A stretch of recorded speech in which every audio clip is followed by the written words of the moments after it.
let's go back to the book of PC starter kits. Oh, yeah. What do you got in there? All right. So this is from page 58 and 59. How to connect your PC. Video connector, good old VGA. Sound card connections. I don't think they've changed all that much, have they? That's not I've got a network connection. Take a gander at this, right? Network connection that's like a round screw-in with an Ethernet plug next to it.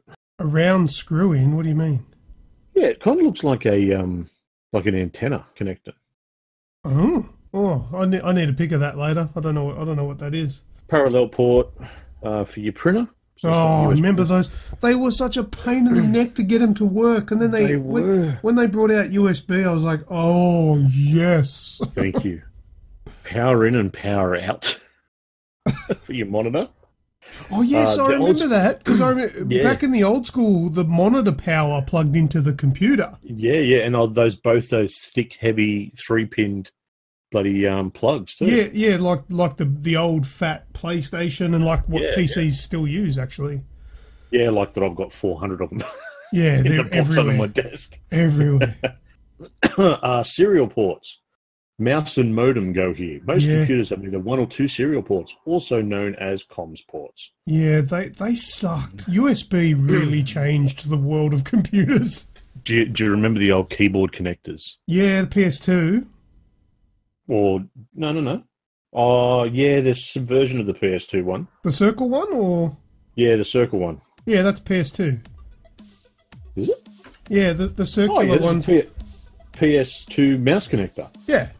There are a few different type of mice. You can get a serial mouse, a bus mouse, which are rare these days, or a PS2 mouse based on an IBM hardware standard. Yeah. Quite a few modern systems use the PS2 connector. What? Oh, because that's from what, 96 was it? No. 96 edition. Yeah. It was 96. Yeah. Yeah. That is a relic. That thing. You need to hold on to that. The PS2 wasn't out in 96. Oh, no, I'm thinking PlayStation. No, don't worry about me. No, not PlayStation 2. No, yeah, the PS-2, yeah. Yeah, I can't remember what it stands for. I'll look it up later. I just had a blonde moment. The greys are starting to get sunk in. Yeah, the greys are turning blonde. They're going blonde. Alright, awesome. So there you go. Plug all those in and you're up and running. Fantastic. That's how we got computers working back in the day, with a lot of frustration. Alright, let's start the show.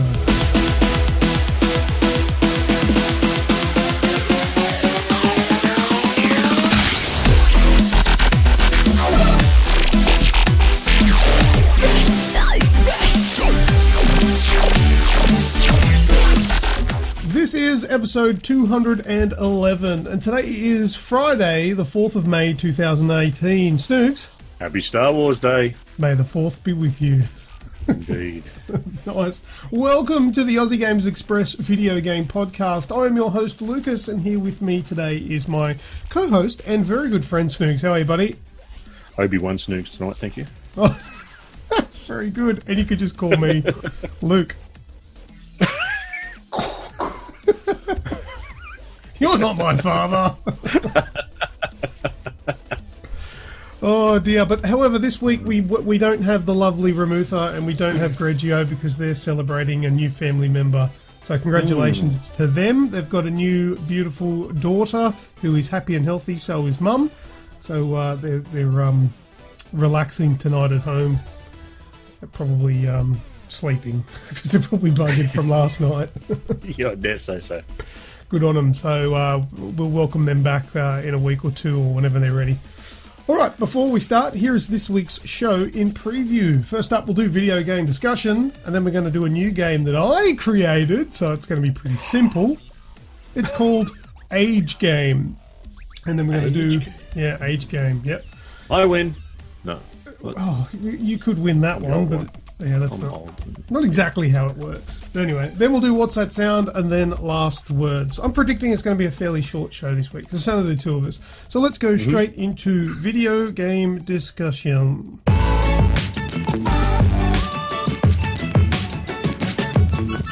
Alright, Snoogs, you are the oldest, as you already pointed out. So, yes. Age before beauty, you can go first if you like. Sounds like a plan, mate. I'm probably about as far from beauty as you can get. So, well, I've only played 2 games this week. what'd you play? It's been a very quiet one. I've played Fortnite. The season 4 kicked off this week. Oh, have you played that? Have you? Yes, I have. All the thoughts and ideas and conspiracy theories behind the meteor coming in were true, except for where that it hit. Instead of it hitting the towers, it hit Dusty Depot. So now Dusty Divot. Oh, they destroyed one of the towns. Yeah, so the depot that was the 3 buildings in the centre. Yeah. There's only 1.5 buildings left, and then next to it is now classified as a Dusty Divot. Oh, I really like this idea. Yeah, it's a massive crater. It's completely changed the way that the game works, or that the map looks. And it's just, absolute bedlam. I've only played a couple of games in there, so I haven't had that much access to it. I haven't even claimed the season pass yet, which I earned enough last season to get this one. But yeah, it looks completely different, and it's absolute bedlam when you land in the divot. It's this massive hole in the ground, a crater with bits and pieces all through it, chests and loot everywhere, and just people running amok. I'm going to have to check this out. This sounds really cool, and it could be like a running thing with all the different seasons, like an ongoing series of events that kind of make a story, which it could do. I think is going to be the edge that Epic are probably going to kick ass with, because that's really inviting, I think. The fact that each season's going to bring a slight variation. Yeah, so there was something along the lines of this season. So last season's characters were based around space.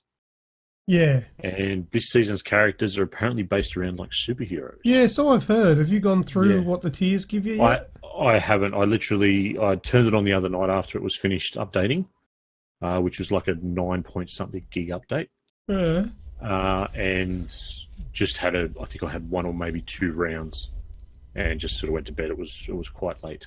Okay. Oh yeah, I'm quite keen on that. I'll have to check it out and have a few games. We'll jump in and have a few rounds.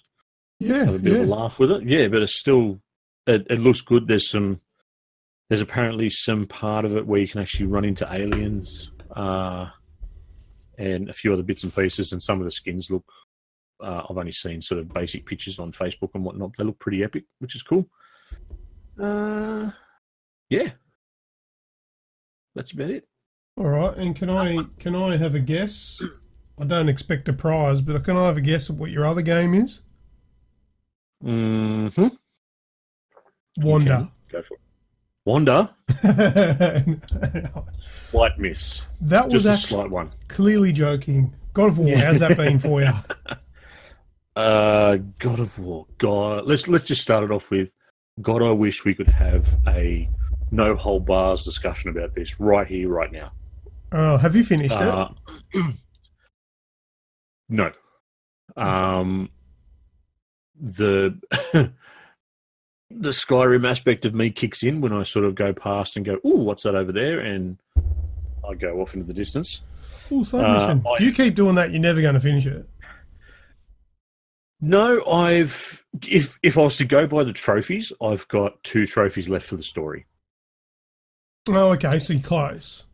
So I'm close, yeah. So I've...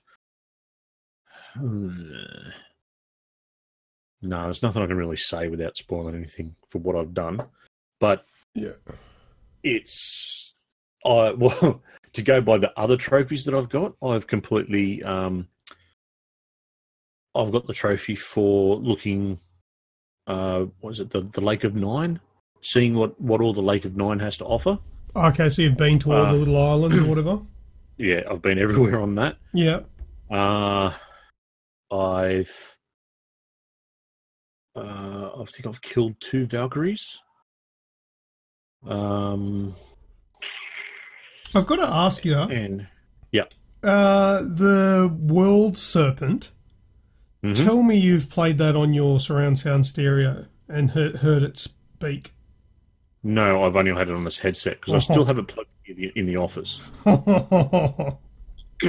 Very good to give it a go. I had that. The way I played it was on surround sound. Being a single player game, I didn't need a headset on, and I was home alone. I cranked the hell out of my home surround sound system, and that World Serpent speaking, it was so good. I was like, wow, I think people like down the street can hear the deep booming bass of that thing's voice. It is so epic. I loved it. Funnily enough, I was streaming at the time when I had that bit. Oh yeah. So the way that I've been streaming with the PlayStation is I'll still be playing it off my TV that I've got in my office, and then I'll remote play it to the PC. So I've got my headset, the controller, and everything plugged into the PC. Yeah. So then I've got the sound coming through the PC, and then the image coming through the capture card, and it all plays and syncs up properly on Twitch. Because before I was having issues. Mm-hmm. So with that, I had not only did I have my headset turned up all the way, I had my digital sound amplified through the PC as well. So yeah, it was quite rumbling inside my head, which was good fun. Oh, it's just a good sounding thing that the World Serpent. What I'll do is I'll put in a little snippet now of the World Serpent speaking, just to give people listening an example of what we're talking about. It's just the booming bass of this voice. Stay calm, boy! I am! This is great!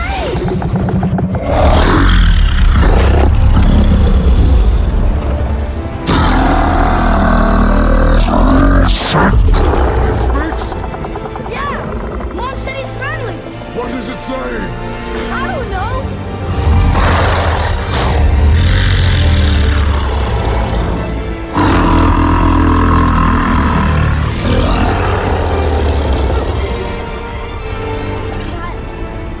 That was amazing. Yeah. So sorry, keep going. What else do you want to say about it? I've laughed. I've squealed like a little girl. Like not from fear or anything. It was that whole sort of when certain things. Oh my god! Is that what it is? Yeah. Oh my god! Oh. I've sat in awe of things that are happening, which is just straight out of lore. And then I've sworn at it a few times. What, because Atreus is a little shit and you just want Kratos to backhand him? Yes, that is exactly what it is. There's a certain part where I just feel like going, you little snot-nosed bastard. Like I said in last week's show that he was cheeky. You know, he was, this little shit that was, we're going over that way now, or he'd take little snipes like that. Playing it through this week, he had a bit of a I suppose I can say it without giving too much away. He has a bit of a turn. Oh yeah. He turns into a right prick.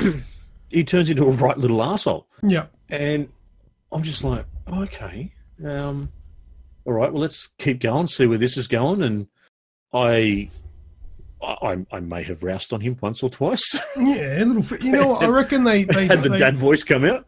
I reckon they refrained from getting Kratos to belt him because I thought, you know what, Detroit's coming out later in May. Let's let them take the heat for the domestic violence. Let's not put it in our game. So Kratos is going to have some reserve when it comes to his child being an absolute arse wipe and not belt him in the face. I'll say one thing about that whole scenario, and slight spoilers, but not really. So if you don't want to hear it, just skip, 30 seconds. There are two characters that you meet in the game, which are the two dwarfs. Yeah. And they're really cool little characters in there. They help you on your way, and they've got this really, sort of tongue-in-cheek personality, and they're always upbeat. And he belts one of them. Verbally belts one of them. Oh, yes. Yeah. And it's just a flat-out verbal smackdown of this bloke, and this little kid crushes the dwarf spirit. Yes. And it's just like, oh my God, why did you do that? He's sort of feeling for it. And even to the point where Kratos goes, why did you speak to him like that? I actually couldn't believe that something like God of War, something that, like I've said it before, I'll say it again, I'm a massive fanboy. I have the statue edition. I actually realised that I have another statue of Kratos. I don't know where it come from, but it's up on my shelves. Oh, that's mine. I accidentally left it at your place last time. That's your one, is it? Yeah, I was wondering where I put that. I'll come and grab it later. It's like a little action figure thing. But something that was this angry, violent revenge, just that's all that he was really about. This new game comes out, and it's got so much more depth and so much more to it. And someone that, is a father, it's a lot of bits in it that are actually relatable as well. Yeah. Now, sorry, you still going? No, I was saying, I'm calling it now. It's my number one of the year. Yeah. I'll get to that in a sec, but I want to ask you a couple of things. Now, Yes. There's been a bit of talk, social media and all that. And look, it is a lot coming from, let's say, biased demographics, I guess. But there's people picking at the game and saying that there are things wrong with it. I just want to get your opinion on a couple of them. There's one where how did you feel? Because it happens quite a couple of times in the game where you keep getting knocked back a tier. Like you're like, okay, I've finally overcome this area. I need to get to this top of the mountain. For there to just be another thing in your way, making you backtrack again to go get something so you can go forward, to then go get that something, come back to that same point, walk an extra few steps to find out something else is in your way, sending you backtracking again. What did you feel about that? I can ask for that same demographic to name me a game that doesn't do it. Yeah, that's a good point. It's video game 101, that sort of shit. I don't have a problem with it. But did it happen too often? No, because of the one simple factor that I know what they're getting at, but there was story to go with it. Yeah. There was, something. And one other thing as well, okay, I'm not playing this start to finish, sitting down, playing for, 8-10 hours at a time, going from start to finish, and that's it. Atreus will come up, oh, we can do this, or we can go exploring and do something else. And I'll go, yeah, he gives you those oh, that's right. choices. Oh, could he go and take those bones back to so-and-so because he said that I can do this? And I'll go and do that. Or I'll go, oh, that part of the map's got something good on it. Oh, look, there's a big monster. There's a big troll over there. Let's go and see what he's hiding. Let's go and see what he's holding off on. You don't generally get that feeling of backtracking because you're doing other things along the way. Look, I indirectly addressed that issue in the review that I did on our YouTube and now on our Facebook as well, where I was saying the game is very long. There is a lot to it, but the thing is, and that's me referring to start to finish, A to B, because that's generally how I play my games, my story-based games. Although the game is very long, there is a lot of backtracking. I made the comment saying, but it doesn't outstay its welcome. And the reason why I feel that way is because the gameplay is fun and the story along the way makes sense and is engaging and is not in the slightest confusing. So it was almost like, oh, send me back again, please, because I was enjoying what I was doing. So yeah, that was one of the little complaints, that it sort of makes you retrace your steps too many times. But yeah, It's all to do with the individual, I guess. What you prefer in a game. I think so. That might just be picking for sake of picking too. Oh yeah, there's a lot of people out there. Tall Poppy syndrome. Obviously, it's a popular game, a successful game. There's going to be people out there that are wanting to take the road of putting shit on it because they know they're going to get attention. Because people are going to be like, "Oh, what are you talking about? You're crazy," and they sort of thrive on that. But on that note, I've got a little bit of news here that Sony's revealed this week that God of War has sold over 3.1 million copies in only 3 days, and that's made it become the fastest selling PlayStation 4 exclusive ever. Hasn't it become the fastest selling PlayStation exclusive ever? Possibly. The information I've got is PS4, but I don't know, maybe. But that's pretty quick. I'm pretty sure I read today that it was over. Well, that's over 1 million copies per day in the first 3 days. So that's a big numbers there. So I'm sure they're going to be making God of War 2. I don't know, whatever they want to call it. There'll be another one. Yep. And another one of the things, people actually have made comments about the constant repetition of referring to Atreus as boy.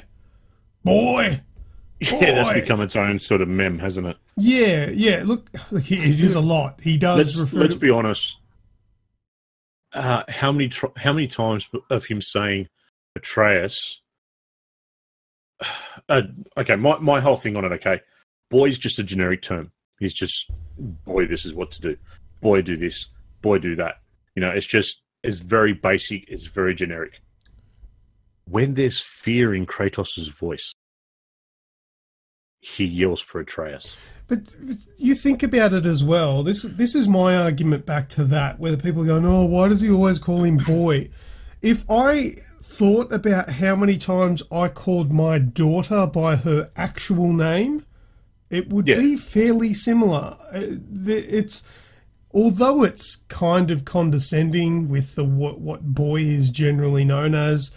It's a term of endearment, really. It's the kid's nickname. That's what he calls his son. He calls him boy. Lad, chap, buddy, dude, bro. It's the same thing, My eldest gets kiddo quite a lot. Yeah, that's exactly what it is. And I think it's what people aren't realising is that's how we actually speak to our children. Yeah, I think so.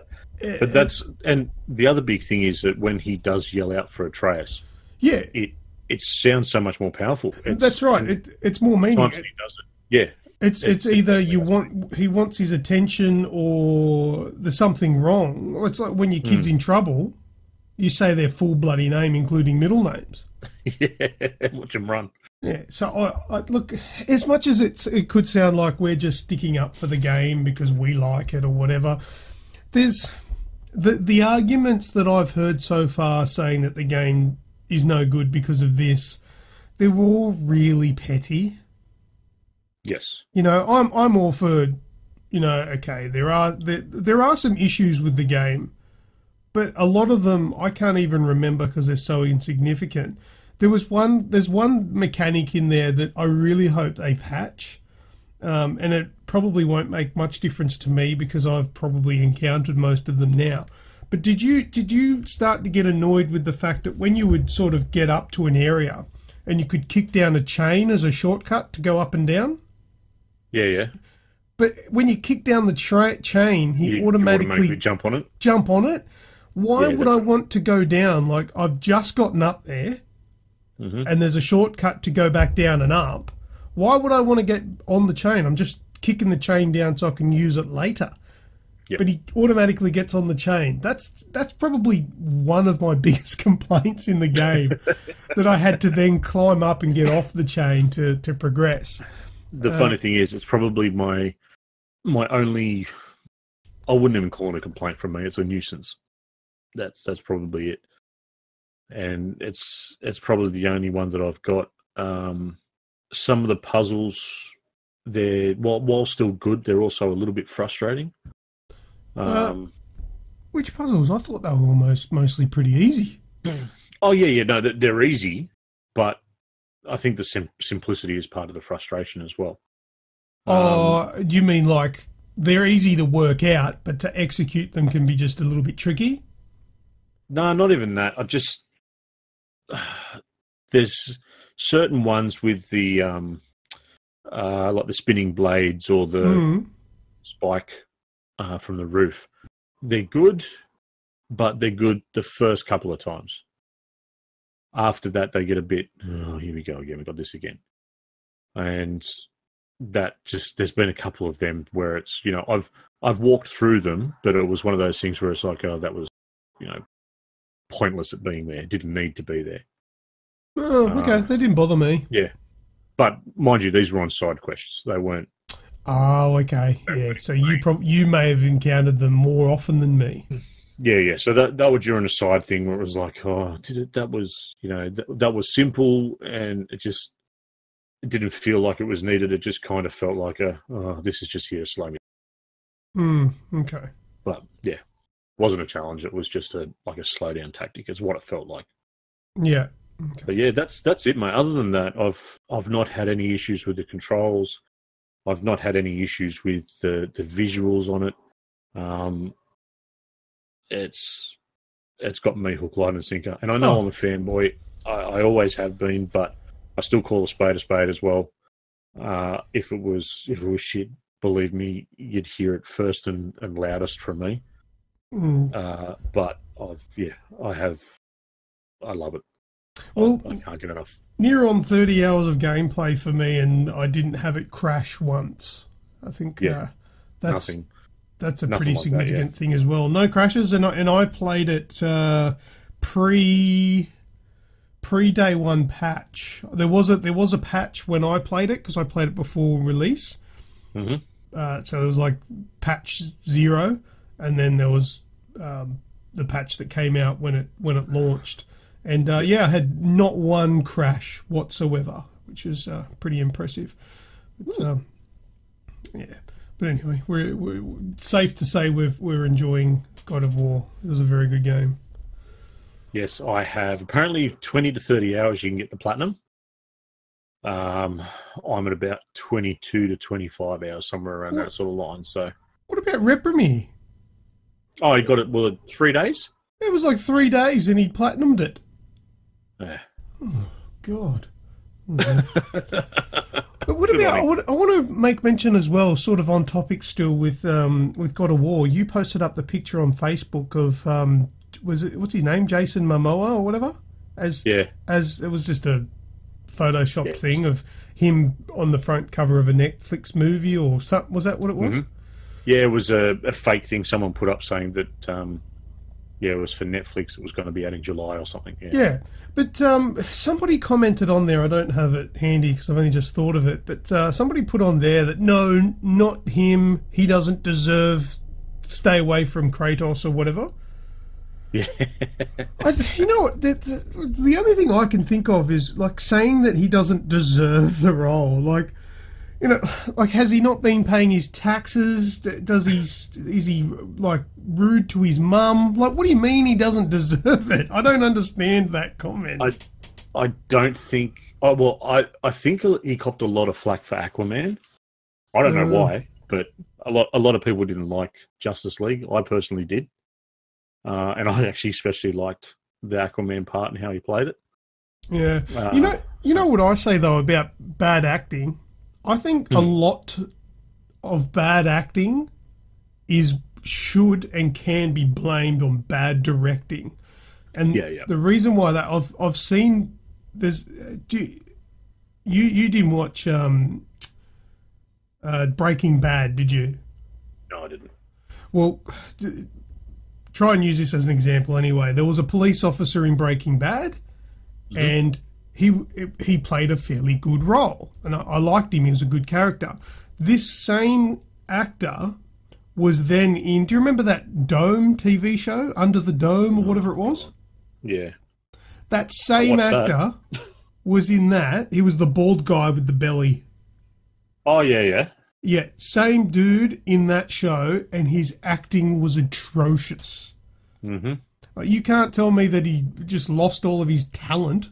No, he was in a shitty show with a bad director by the looks of things, and that's how it goes. So with Jason Momoa, how good was he as not that he really did too much in Game of Thrones as Draco,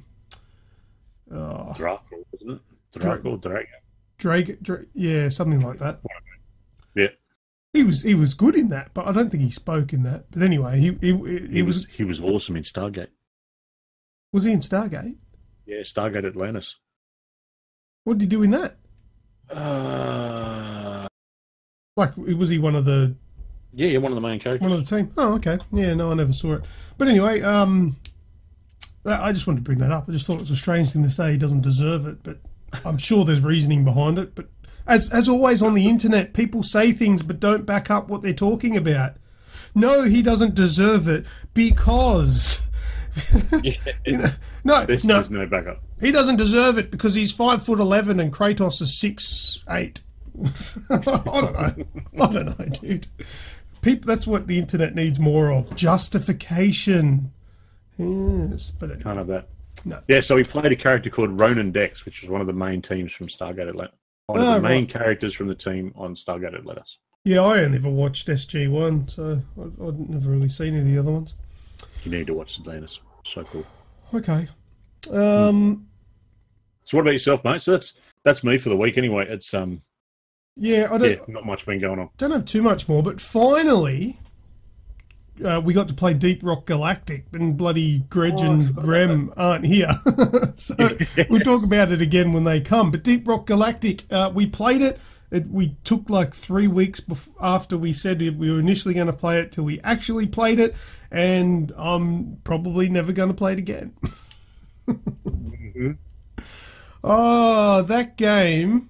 Look, we just jumped straight into it. We really didn't know what we were doing, but it wasn't really fun anyway. It could be fun. It could be fun. If we had nothing better to do, we could probably get into it. But... Yeah, I can't imagine putting more time into that. It felt a little bit boring.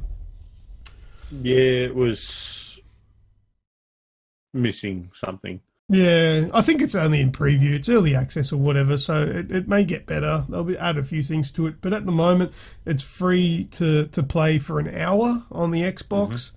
Give it a go. You might be able to do it on PC as well. But yeah, Deep Rock Galactic, we did say we're going to play it and talk about it.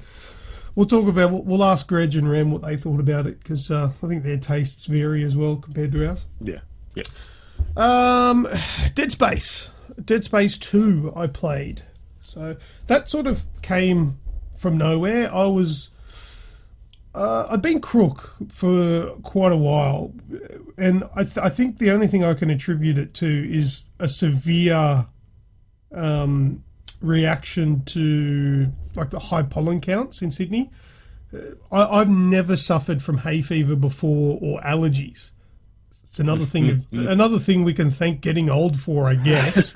Welcome to the club, good sir. Yeah, it's never affected me before, but I've had itchy eyes, blocked sinuses, and essentially my head was I just wanted to cut it off, really. I felt bad. I didn't want to bring anything up. Well, I did. You looked like shit during your stream last night. Oh, really? Because I was feeling better last night. Thanks for that. Because I'm sitting there going, should I ask him? No, well, my eyes were your eyes were irritated. going nuts, yeah. Yeah, my eyes were very irritated last night. There was a point where I almost canned it because my eyes were getting so itchy, but it sort of settled down for a bit. But yeah, so my eyes have been watering, and yeah, I'm watching the stream back because I'm editing it down for a YouTube video. I'm just constantly blinking and shit, and it's just irritating me. Anyway, so I've been crook, and I can't even remember what was my point. Where was I going with that? Dead Space. That's right. I woke up and I felt a little bit better, and I was just watching a little bit of TV the other night, and I saw that I had Dead Space 2 installed. So I thought, oh, you know what? I remember that was a pretty cool game, the best Dead Space of the three of them. I just booted up on the Xbox One X just to see what it looks like, because I haven't played it in probably 10 years. booted it up, and I'm like, oh, this, I'm playing it. This game looks really good still. It's really cool. The controls are still relevant. It doesn't feel aged. I'm like, this is pretty cool. So the next night, which was last night, I thought, I'm going to play it again, and I'm going to stream something. So I've been playing Dead Space 2, and I've got to tell you, I'm only assuming here, was this game 2007? Something like that, yeah. Space 2 release date. I think it was 2007. 2007 was... 2011. Oh, okay. Okay, that's a lot older than I thought. I'm more impressed now. This one was 2011. Dead Space, the first one, was 2008. Okay.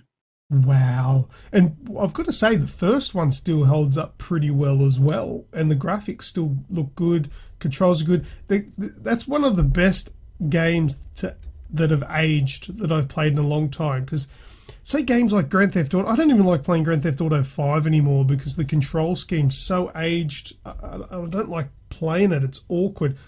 But I suppose it's awkward. They're always awkward. You just get used to them from playing them. But... Yeah, I live streamed Dead Space 2 last night for a couple of hours, and the game's amazing. I would say if you've got access to Dead Space 2, or if you haven't played it, get into it. Dead Space, brilliant games. Absolutely brilliant. I'd love them to announce a Dead Space 4. But with EA and the way EA are these days, because they're the publisher... Yeah, that's an EA game, yeah. I can't imagine them doing it because it's a single-player game. They did add microtransactions in the third Dead Space. So I can imagine Dead Space 4 will probably be even worse. That's the one that I didn't play. 3? Yeah, I never got to play 3. It's co-op, that one. Co-op campaign. Yeah. But, and this was back in the day when they had... the online multiplayer pass that you had to use a code to play the multiplayer. So if you bought it second hand, you had to pay like $10 for the online multiplayer part. Yeah, that was probably why I never played it. Yeah, that's pretty shitty ass. But the multiplayer's rubbish anyway. You don't buy Dead Space for the multiplayer. No, it's the single player that it's all about. So if you haven't played Dead Space and you like a good horror game, it's basically a space sci-fi horror game with some supernaturally stuff in there, but it's more sort of mental stuff. Definitely get it. It's a cool game. That's, I think, about all. But I've got a couple of things I want to discuss before we move on. News.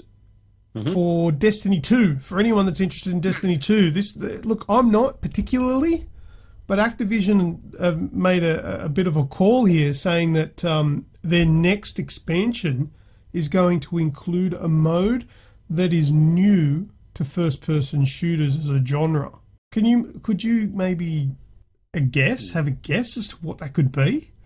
A mode that's new to first-person shooters as a genre. So I guess like Call of Duty, Battlefield, all those kind of games have never done it before. So, look, I don't know. Could it be like Battle Royale? I don't know. Could be. Or, I don't know, maybe there might be like a more involved social space. No, that would be stupid. No, because they've already got the tower. No, but I'm thinking like a social space that's kind of like PlayStation Home. Okay. That would suck. I don't know. I can't think of something that's never been done before. Something that has been done in other genres, but not in a first-person shooter. I don't know. That's definitely an interesting thing. But they're going to announce it at E3. Basketball with your ghosts. Oh yeah, as opposed to soccer. Yeah. No, you actually use the ghost to play basketball. Right. Throw the ghost through the hoop. Yeah, that's probably all they're good for. That and wasting time while you kill a wave defense. Yeah. Yeah, anyway, that was interesting. I thought I'd mention that. So we'll find out at E3 what they're talking about. Also, State of Decay 2. Now, there's been a few people playing that, some big media outlets that have got their hands on the game. And they've given it some crap, saying that the co-op has its issues. And the game is basically State of Decay 1 with co-op that's not very good. That's not really glowing, is it? It's not, no. It's got pretty well smashed. Now, the more recent than this stuff, there's been some good feedback coming from State of Decay 2, but I've watched a fair bit of the gameplay now because I was quite interested in it. And it does look a lot like State of Decay 1. The graphics are a lot better than the first one. The first one was very much just an indie title for the 360 that was a bit rough around the edges but had a really good sort of overall survival aspect to the game. And so it does look like it is just a newer version of the old one, but I think that's a good thing. I'm happy about that because the first one was great. The things that are, okay, I'm not too terribly happy about the host tethering. So if you join me, Snoogs, you can't go too far away. You can't go to the other side of the map. You have to stick within. I don't know how far it is, but it's you have to stick within a certain radius around me. Otherwise, you're going to get teleported back. And sometimes that works, but see, not always. There's arguments saying that they're doing it because it's a survival game. You need to work together to stay alive. While that is true, the option to do a quick run on your own while maybe somebody's working on the base is a good idea. Having the option is a good idea. Yeah, exactly, yeah. Any restriction like that, I think, is not great. I didn't like it in Far Cry 5 because Far Cry 4 and Far Cry 5 are exactly the same. Where you're tethered, you can't go too far away. Now, I don't know. There's probably some reasonable reasons out there why they do that sort of thing, but I don't know what they are. Also, when you come into my game, you come into my existence and leave yours behind. You can access your equipment from my base, but I can't access your stuff and you can't access mine, which I guess is an anti-griefing thing. Which is, okay, fair enough. But look, if you're playing with your friends, surely you're going to be playing with people that you know aren't going to grief you. But that's exactly what Far Cry did as well. Yeah, but then you... Sorry, say again? Well, with Far Cry 5, nothing you did, you kept the XP and the money that you made, but you didn't go towards your progression at all. No. It was just joining in to have fun. Yeah, and that's essentially exactly the same thing that happens here in State of Decay 2, where you enter my game and you come to my base because your base doesn't exist.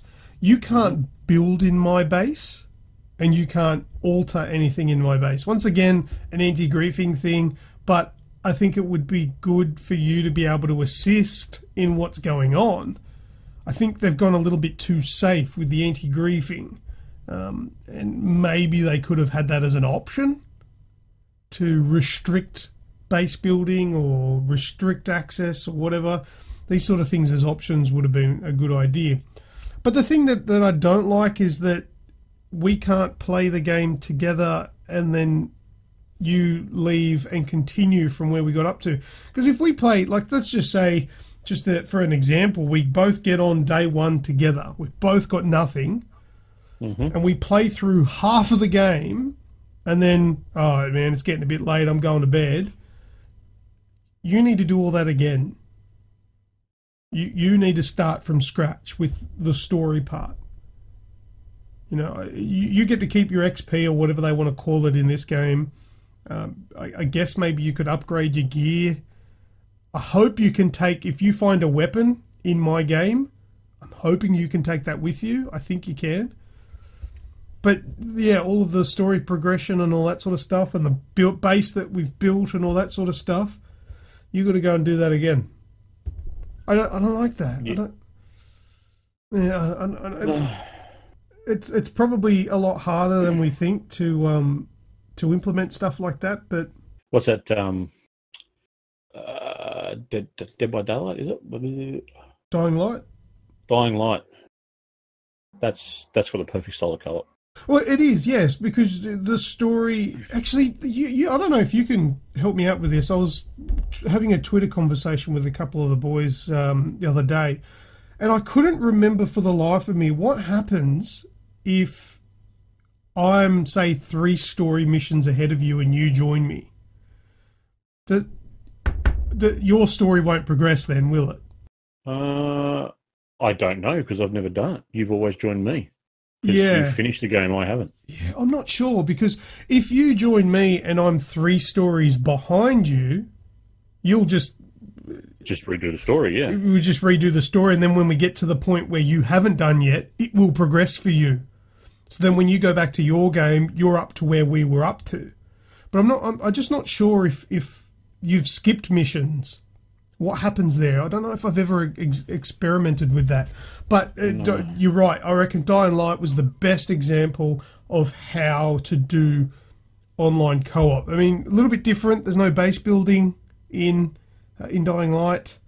And I guess I never that's probably played the only State of difference. Decay 1. You haven't? No. No.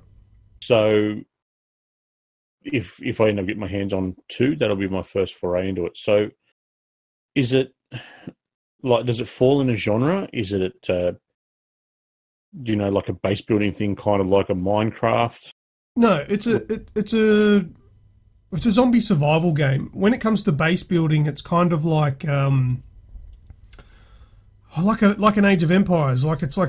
You build things. Like you go to one place and there'll be a square on the ground where you can go and you can build a building there. You can choose to have it. Maybe it might be a bed because you've got an extra survivor coming to stay with you. So you need more beds to make them happy. Because if you don't have enough beds, they're unhappy. And then you might build like a tower next to the exterior walls as a watchtower to have somebody up there, and I think you will assign somebody to keep watch. And inside you can have stores and storage places for food. It's kind of like a tower defense, but not really. But you're building your base, right? And that's your home base, and it can be raided, like by zombies can come and do stuff and all that sort of stuff. But the rest of the game is then you'll go out into the world and you'll gather supplies. You could do supply runs, or you'll go and do a story mission, or there might be a side mission you can do. And if you die, that character is dead. And then you come back as another character. It's a permadeath thing. Like a new survivor. Okay, so like a new survivor. Yeah, that's right. Yeah. So that's essentially how the game works. But for its time, I really enjoyed State of Decay, the first one. I don't think I could really play the first one anymore because it's a bit dated. Mm-hmm. But you go around, you'll find an establishment, a building or something like that. You'll go and you'll clear it out of zombies and you'll loot the place. And you find better backpacks with better space, and you go back to your base, unload the stuff that you don't need, the food, medical supplies, and then you go out and you rinse and repeat. And if you find a better base, you can start another base, which means that when you go further into the map, you don't have to go all the way back to that original base. You can go to another base. That's how the first one worked anyway. And there's vehicles that you can get in. You have to repair them because they get damaged.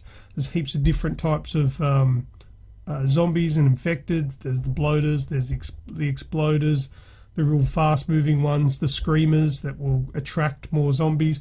Just your typical stuff like that. But essentially, that's the game, rinse and repeat.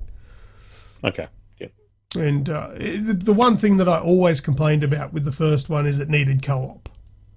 Yeah, sounds like it. If they've essentially made State of Decay 1 with better graphics and co-op now, I guess that's probably all they really needed to do, because it's a good game. All right, cool. Well, that's not far away, is it? What's the 20th? Or the 22nd. I don't know. It's something like that. One of them. It's This month. It's later this month. Yeah, cool. Yeah, the week of the 22nd. Anyway, I think. But yeah, I'm looking forward to that. You don't have Game Pass? No. Okay. I've got Game Pass, so I'll be getting in on that. I also played Mud Runner Spin Tires. Yes. We've been talking about that for ages, yeah? Yeah, we have. Well, I already owned Spin Tires, the original, on the PC. Okay, yep. And my mate goes, I want to get this Mud Runner game. I said, I'll have a look. And it was $20. And then I looked into it, and it was only $5 for me because it was going to upgrade my previous Spin Tires game. Because what I found out is that the developer of Spin Tires apparently abandoned the game, and another mob took over and turned it into Mud Runner. Okay. That's what I've been told, yeah. So and Spin Tires was very basic. Like, there wasn't even really much you really just, in a truck, you drive out through the mud, you get stuck, you put it into 6-wheel mode, you drive out. It was pretty bare bones. So now with Mud Runner, there's actual like challenges that you go in and do, and you got to use winches on your truck to get you through the terrain, and it's actually pretty cool. It's got co-op. It's a lot more fleshed out. But yeah, it only cost me $5, so I picked up that, and I haven't spent a lot of time with it because I bought it at basically the height of my whole sinus issue. So I haven't played it too much, but I put a little bit of time into it, and it's definitely something I'll come back to and do some live streaming of. Nice. Oh, another thing Yes. before we finish. No, I've got some news as well. It's all right. Oh, okay. Do you remember a little while ago I told you I bought 3 GTX 1060s from Wish? Oh, yes. Yes. They arrived. Oh, my God. Okay. I got them here. What were they? Like $3 each or something? $4 each. $4 each? That's right. I said I'll give you 5 if one of them, if they actually work. Yep. You know, let's get it out of it. I've got all 3 of them here. Okay. The only thing is, I can't see what I'm holding actually plugging into a computer. That's why it's called Wish, because you wish it worked. Yeah. Or you wish it So worked. what I did, this is back in April, I purchased the GTX 1060 Minis, which is a video card for a PC, from Wish.com. They were free. I had to pay postage, which was $4. Mm-hmm. Now, I knew that there was something up, right? I read the listing, and it was listed as though it was legit video cards. So the only reason I bought these is because I was curious. I'm like, what is going on here? This surely not going to send me anything. This is a scam. But for $12, I've got to know. I'm that kind of person, you know. Yep. So they arrived in the mail. Like I got a thing in the mail. The wife gives it to me, and I said, I'm not expecting anything. I'd forgotten about these things.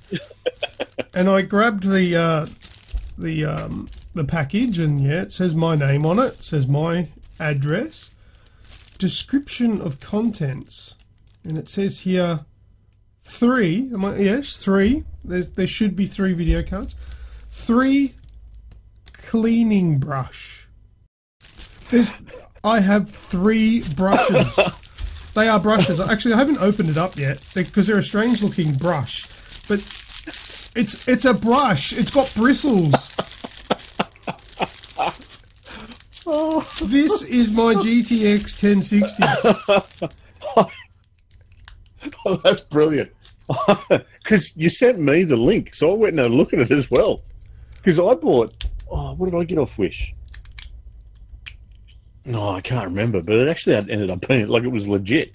Yeah, I have bought quite a few things off Wish, but they were reasonably priced. They weren't ridiculously... They were like $4 for an item that should have been $300. Yeah. But, yeah, so I got these... Oh, and it's got like a mounting bracket. I can mount these brushes on the wall. No, they're the mouse on the side of the computer. Oh, maybe it is. Maybe it is. Actually, these brushes are actually really good for cleaning the keyboard. Oh, that's worth it. God. Oh, worth it. Totally worth it.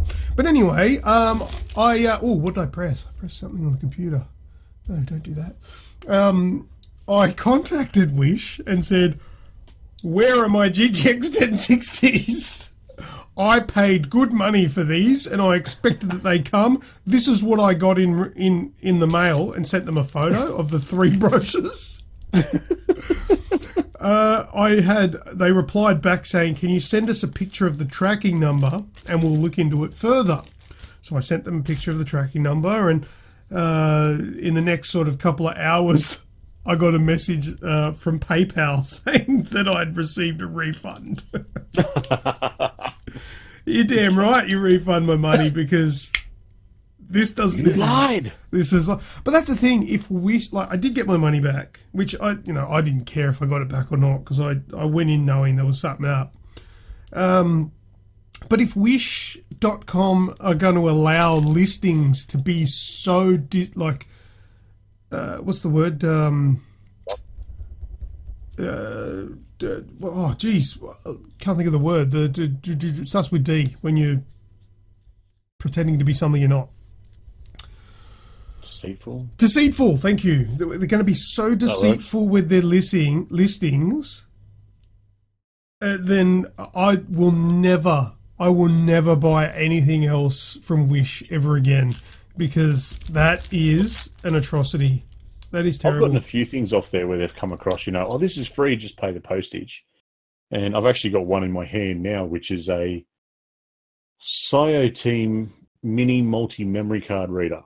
And I think it cost me like $2 to get it sent out. Yeah. And I've got a couple of them. And, stuff like that. And that's all been fine. And see, but that stuff is reasonable for it to be $2. So you think, if I pay that, that's a fair price for it. But to pay right away, go another one. $4 postage for something that's worth several $100s, that's a scam. And I just wanted to catch them out, and I did. So there you go. I got 3 brushes. Well, I essentially got the brushes for free now, so I'm winning. Scammed the scammer. Whoop, whoop. Scammed the scammer. What up? Just remember that when Telstra rings you tomorrow and says there's a virus on your computer, it's not real. Telstra's not going to ring me tomorrow. Their lines are down. Oh, true. Yes. Because one wire in Bathurst or Orange or something was cut from being hit by lightning. Yeah, the whole country. It destroyed the bloody nation. Good one. Good one. Good old Telstra. But anyway. All right, that's me stories. You've got some news? I do have some news. Cool, go. So this one actually just popped up as I was flicking through Facebook earlier tonight. Chinese police have arrested 15 people suspected of creating cheat programs for popular PlayerUnknown Battlegrounds. The cheats helped people survive longer, aim more accurately, and spot foes in the competitive shooting game. The 15 suspects have also been fined 30 million, I'm guessing that's yen, which is £3.45 million, for profiting from the cheats. Chinese police are expecting to make more arrests as they break up the gang that made and sold the programs. So, yeah. That's pretty full on. Yeah. Oh, I'll make arrests. Yeah, well, 15 people accused of hacking it. Yeah, but these days, you're not just hacking a game. You're possibly making the people who own this game lose millions of dollars, because people will turn away from it and stop spending money on it. Yeah, well, as like I said, mate, £3.45 million, which would be close to 7 million Australian. That's a fair wallop. Very good. That across 15 people. That's a fair whack that they've been hit with. So yeah, so that's only just come out. I saw it today. It looks like it was posted up by 7 News Sydney last night. There you go. So that's pretty full on. So yeah, so that's been a big thing. Also, did you see my picture I put up on the Facebook page today? I did. What was it? Refresh my memory. Refresh the memory. The mural that's been done Oh, in yeah. Melbourne Yeah, again. yeah, I did see that. Yes, so I think everything's starting to ramp up. I haven't heard anything official yet. I've checked my emails when I got home tonight. I haven't got anything about it, so The I'm only not sure thing, if I wouldn't call you've that a got anything. mural. Yeah, it's kind of like a 3D display slash something. Yeah, it's Yeah. like a museum display. Like, it's in looks like a shop front, some sort of Do you reckon glass Ellie's casing, painted though, or is it a? I think she's painted. like, yeah, kind of like it's kind of like that Ellie's painted on the glass. Nah, it's a cardboard cutout. Is it? Okay. Yeah, there's like fake rocks on the ground which look like Yeah, items wrapped in grey cloth, yeah. and then there's like a background hmm which look like cardboard cutouts as well on a sky background. Yep. Then you've got Ellie, which is a cardboard cutout standing forward of that, and then there's like a cardboard cutout of a car body. I think the stop sign might be part of the background, and then to the left, it's like there's like a tower where there's some like wallpaper. I don't know if that's a completely different scene, unrelated, for maybe a different display, or if it's another scene of the game. I don't know, but it's definitely very interesting. But yeah, it's like a display rather than like a painted mural. So Yeah, I'm but surprised we haven't heard anything official about that. That's pretty yeah. good. So that's where it's. I'm a little bit uh not so much skeptical that it is official, but we haven't heard anything official yet. But it's still pretty cool nonetheless. It could be just like a shop front, like for a EB Games. I don't know. Yeah, it could be. I'm not sure. It's in Melbourne. I'm not sure what street it's on. I dare say to be around the centre somewhere. But yeah, it's something pretty cool. Something that seems to be popping up more and more lately is different murals and setups and whatnot, especially as everyone's starting to ramp up towards E3 next month. Yeah, yeah, E3 is going to be interesting. We'll definitely hear more about Last of Us 2 there. Oh, actually, something I only just noticed. There's a pistol and some health up in the top left. Did you see Oh, is that? there? No, I Yeah, didn't see that. yeah, there's a pistol with 4 bullets, kind of like a HUD.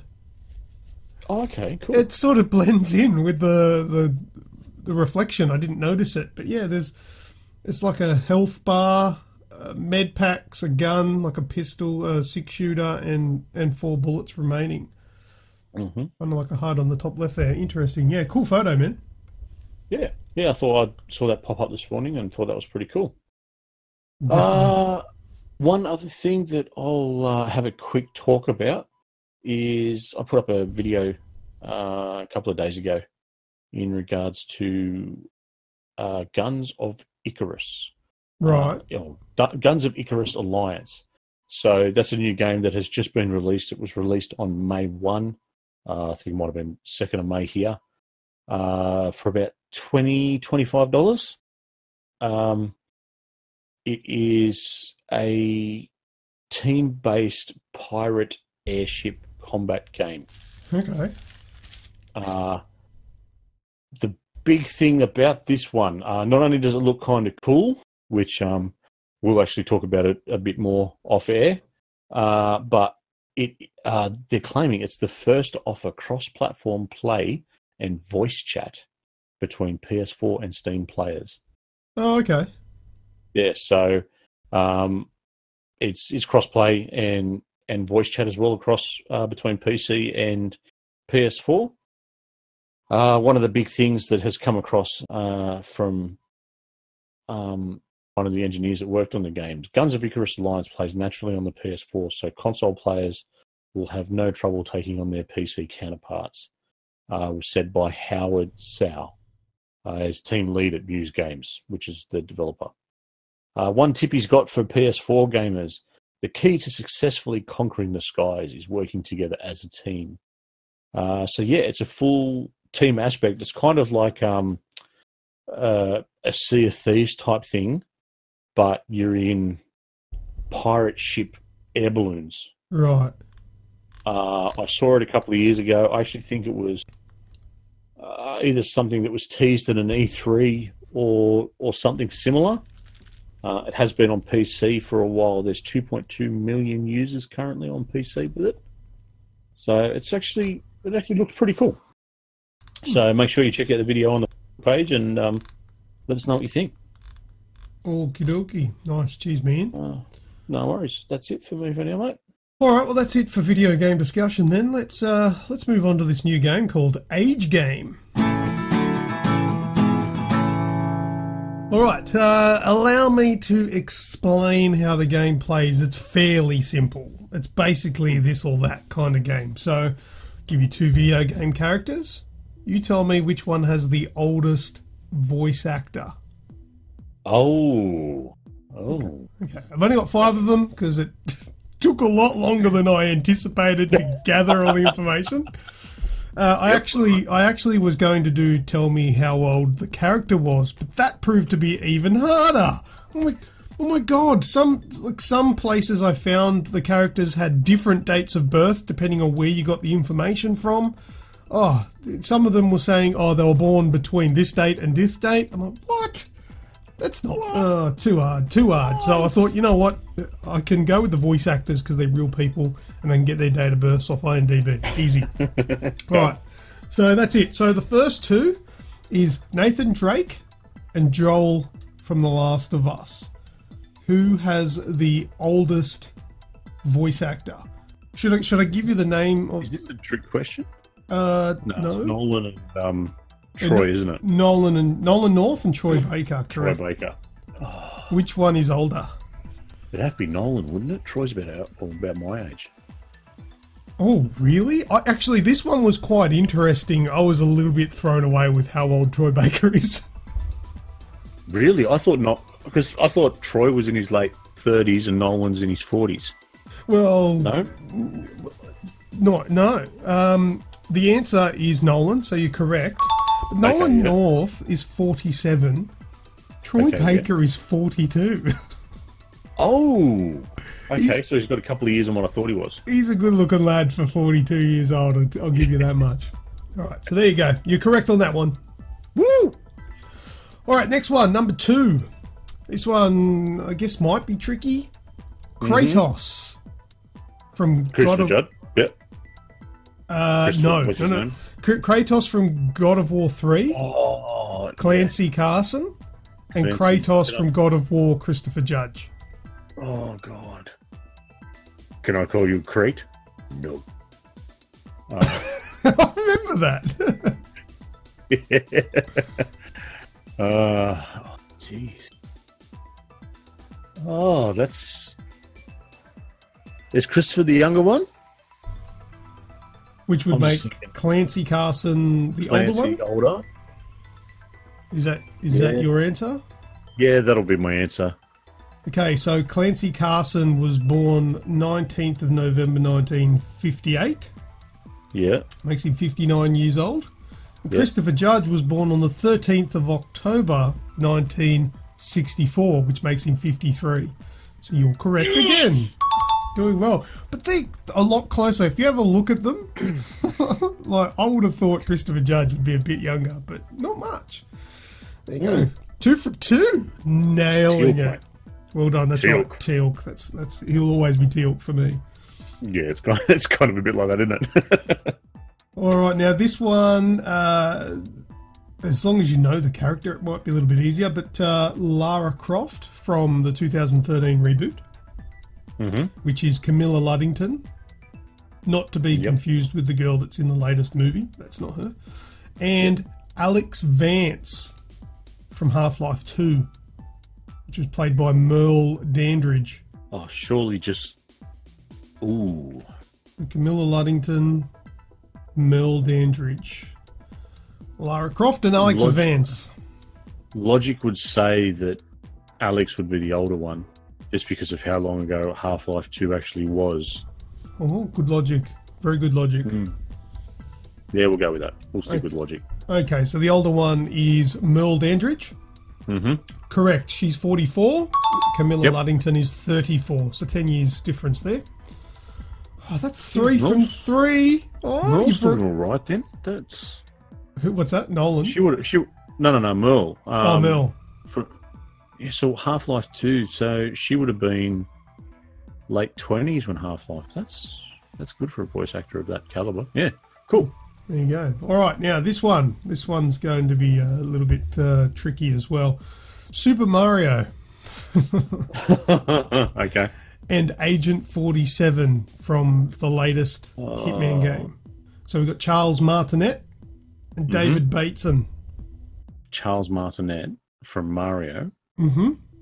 Isn't he in his late 60s? I'm not saying. Not so.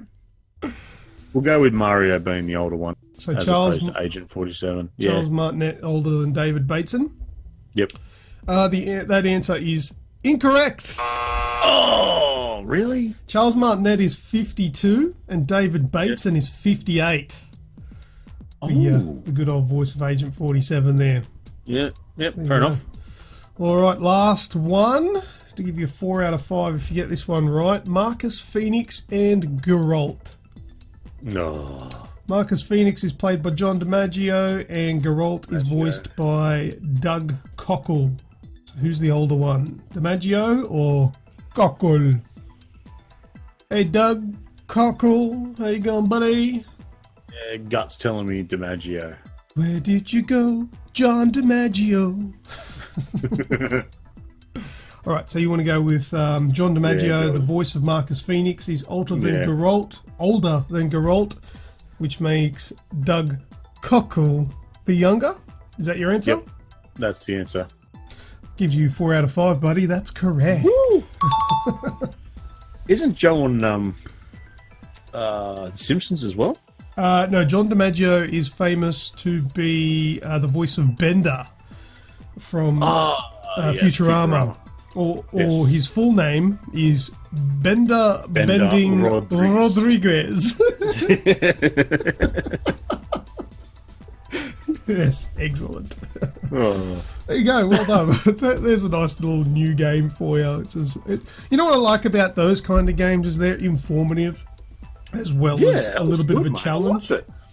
And it's really handy for the day that comes where somebody wants to quiz us and we have all this weird random knowledge from that. Like I remember a while ago we used to do a little better what? Yeah, we used to do a segment called, was it like Gaming University or something like that? Yes, yep. Something like it had a couple of names, I think, that segment. But yeah, that used to be really handy. Just building your general knowledge with video games. So if people ask stuff, they kind of expect us, because we're part of Aussie Games Express, to know stuff. It's good. This is kind of our studies. There you go. Was it Noob Cybot? Yes, which is Boone and Tobias backwards or something. Yep. Which were the creators of Mortal Kombat. The creators, yeah. Yeah, that's a good piece of trivia, that one. Nice. All right, well, that's the Age game. I couldn't think of a better name, but it's Age as in capital A-G-E. That's the tap on the end of the nose little thing there. Yeah, that's the. Oh, I know what you did there. Lovely. All right, let's move on to What's That Sound?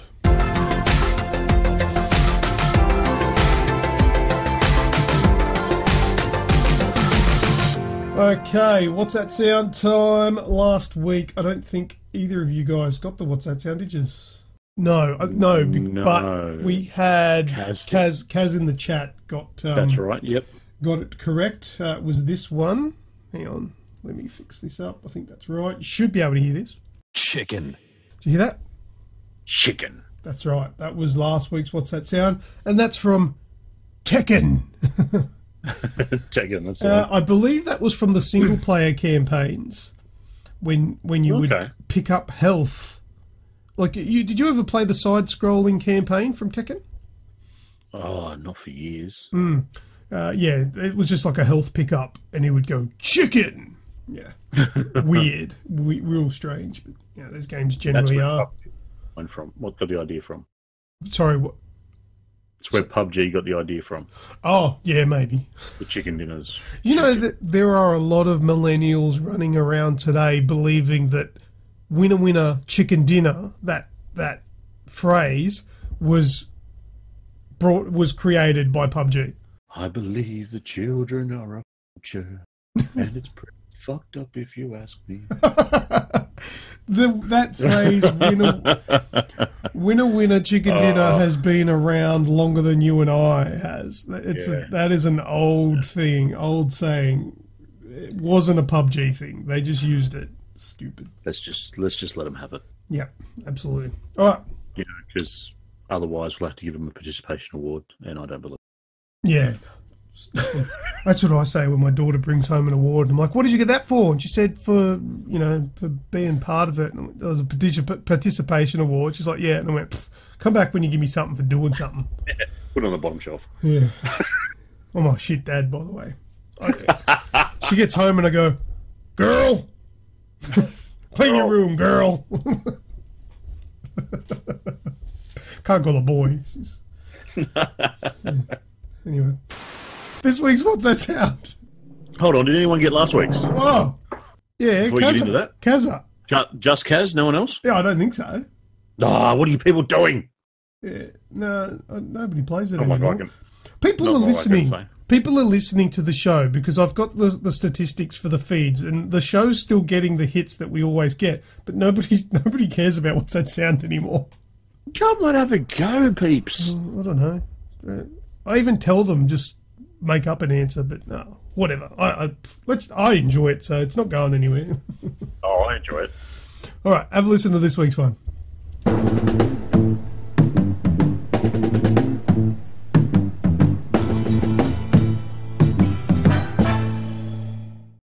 You know what? That actually makes me. It gives me a feeling of the A-Team. Yeah. I was about to say. You know, I feel like I need a handlebar mustache one. Yeah. Safe to say it's not from the A-Team. Have another listen.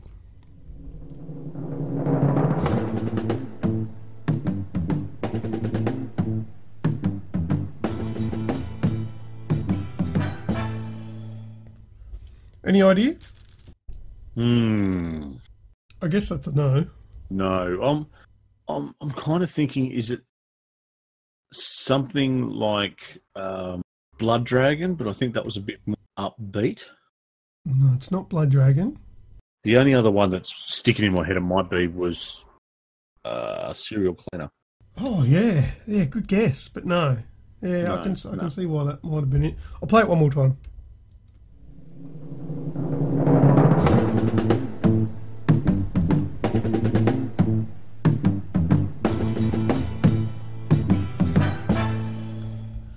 There you go. Well, anyway, through to the keeper. Anyone listening, if you think you know what this week's What's That Sound is and you get it correct, you can win one of 3 GTX 1060 minis. Also, come on, fire away those answers. Take me to. Also, GTX 1060 minis. You are cutting out like a beast. Say that again. Oh, it doesn't matter.